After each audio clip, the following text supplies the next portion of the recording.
James Clear is a practical self-improvement book about how small habits create big results over time.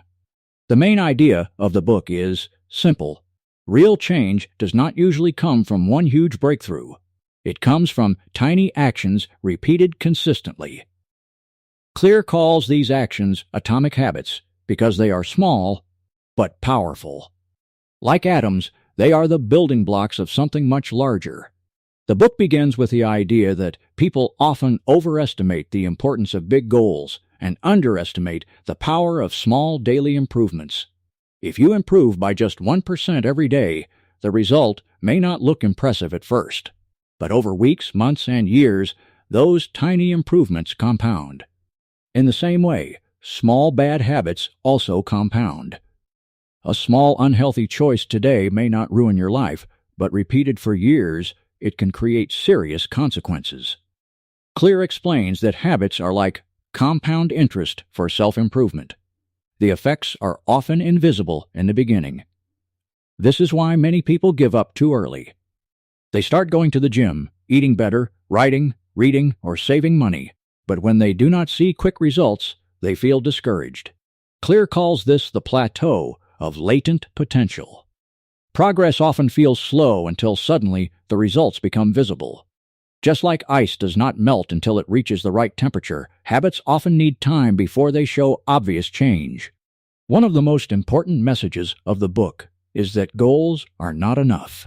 Goals are useful because they show us the direction, but systems are what actually create progress.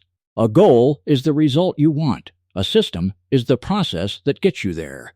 For example, the goal may be to write a book, but the system is writing every day. The goal may be to get fit, but the system is working out and eating well. Winners and losers often have the same goals, but the difference is usually the system they follow.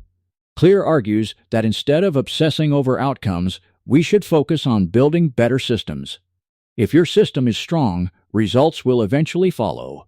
If your system is weak, goals alone will not save you. This is a major shift in thinking because it moves attention away from motivation and toward design. You do not rise to the level of your goals. You fall to the level of your systems. Another powerful idea in the book is identity-based habits. Clear says the deepest form of behavior change is not focused only on what you want to achieve, but on who you want to become. There are 3 layers of change: outcomes, processes, and identity. Outcome-based change says, I want to lose weight. Process-based change says, I want to exercise regularly. Identity-based change says, I am the kind of person who does not miss workouts. This matters because people act in ways that match their identity. If you believe you are a smoker, it is harder to quit smoking. If you believe you are a healthy person, healthy actions become more natural. Every action you take is like a vote for the type of person you want to become. One workout is a vote for being healthy. One page written is a vote for being a writer. One act of honesty is a vote for being trustworthy. Clear does not say you need to change your entire identity overnight. Instead, he says identity is built through repeated evidence. You become confident because you keep promises to yourself. You become disciplined because you repeatedly act like a disciplined person. Small habits matter because they prove something to you about who you are. The core framework of the book is called the 4 Laws of Behavior Change. These laws explain how to build good habits and break bad ones. The 4 laws are: make it obvious, make it attractive, make it easy, and make it satisfying.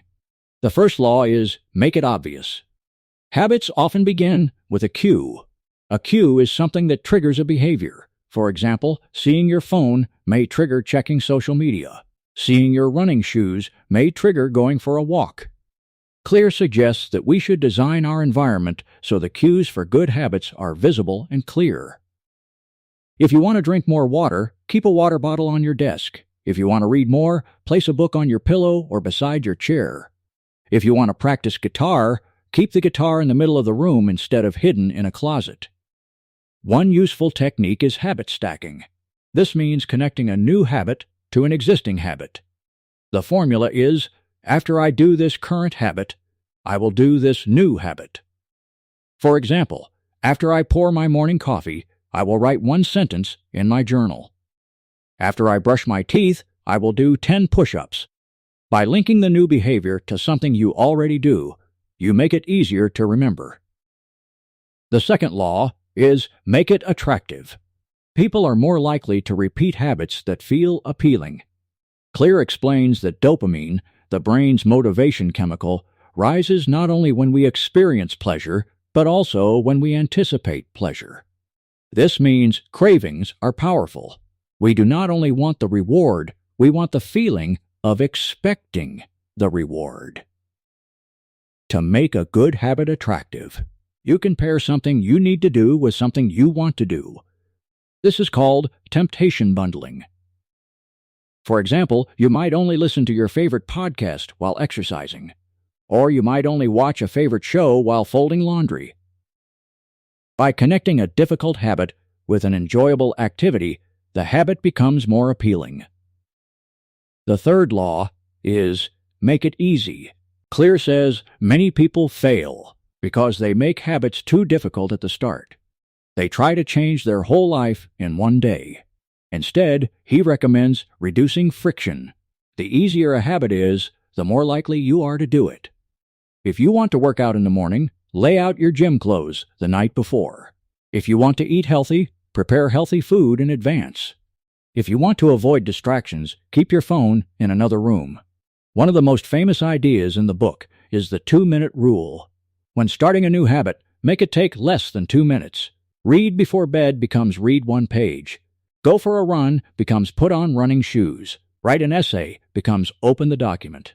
The point is not that the 2-minute version is the final goal. The point is to master the art of showing up. Once a habit is established, you can improve it. Clear also says that repetition matters more than perfection. You do not need the perfect plan. You need enough practice. Habits are formed by frequency, not by time alone.